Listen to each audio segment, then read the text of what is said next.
आज हम देखेंगे वर्गीकृत बारंबारता बंटन से संबंधित कुछ और उदाहरण।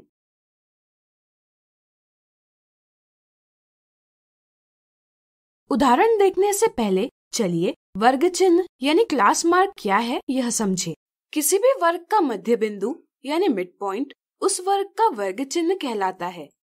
किसी वर्ग अंतराल यानी क्लास इंटरवल का मध्य बिंदु यानी वर्ग चिन्ह निम्न वर्ग सीमा यानी लोअर क्लास लिमिट और ऊपरी वर्ग सीमा यानी अपर क्लास लिमिट के योग को 2 से विभाजित करके प्राप्त किया जाता है।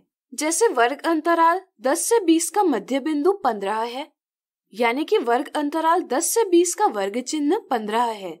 इसी तरह क्या आप बता सकते हैं कि वर्ग अंतराल 150 से 190 का वर्ग चिन्ह क्या होगा? सोचिए। बिल्कुल सही, इसका वर्ग चिन्ह है 170।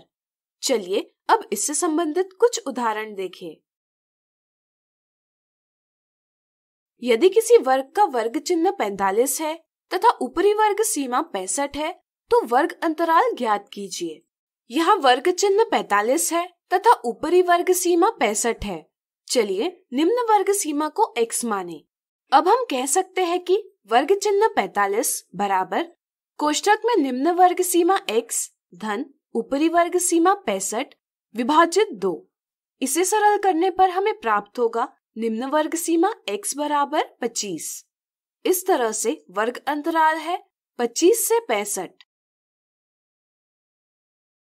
अगला उदाहरण, नीचे दर्शाई हुई सारणी आंकड़ों यानी डेटा के मध्य बिंदु प्रस्तुत करती है। इस सूचना से एक सतत बारंबारता बंटन सारणी यानी कंटिन्यूअस फ्रीक्वेंसी डिस्ट्रीब्यूशन टेबल तैयार कीजिए। दर्शाई सारणी में वर्ग अंतरालों के मध्य बिंदु दर्शाए हैं। सतत बारंबारता बंटन सारणी बनाने के लिए हमें वर्ग अंतराल ज्ञात करने होंगे। यह हमें किसी भी वर्ग अंतराल के निम्न या ऊपरी वर्ग सीमा नहीं दी गई है। क्या आप बता सकते हैं इस स्थिति में हम वर्ग अंतराल कैसे ज्ञात करेंगे? सोचिए। चलिए हम बताते हैं। मान लेते हैं कि वर्ग का मध्य बिंदु m है और वर्ग माप यानी क्लास साइज h है। आपको अवश्य याद होगा कि वर्ग अंतराल के ऊपरी और निम्न वर्ग सीमा में अंतर उसका वर्ग माप कहलाता है। चूंकि मध्य बिंदु वर्ग अंतरालों के मध्य स्थित है, इसलिए किन्हीं 2 क्रमागत मध्य बिंदुओं में उतना ही अंतर होगा जितना कि किसी वर्ग अंतराल के निम्न और ऊपरी वर्ग सीमा में। इस तरह से क्रमागत मध्य बिंदुओं के अंतर से हमें वर्गमाप h ज्ञात होगी जो है 10।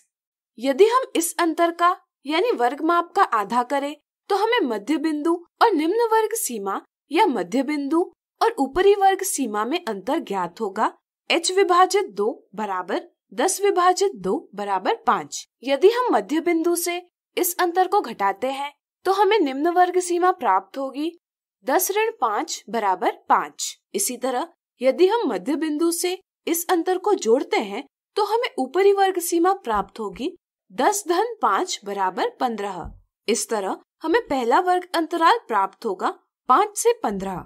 इसी तरह हम मध्य बिंदु 20 से 5 घटाकर दूसरे वर्ग की निम्न वर्ग सीमा 15 प्राप्त कर सकते हैं और 20 में 5 जोड़कर दूसरे वर्ग की ऊपरी वर्ग सीमा 25 प्राप्त कर सकते हैं, यानी कि दूसरा वर्ग अंतराल होगा 15 से 25। इसी तरह हम सभी वर्ग अंतराल इस प्रकार ज्ञात कर सकते हैं। अब हम प्राप्त जानकारी से सतत बारंबारता बंटन सारणी इस प्रकार बना सकते हैं। तो आज हमने देखे वर्गीकृत बारंबारता बंटन से संबंधित कुछ दिलचस्प उदाहरण।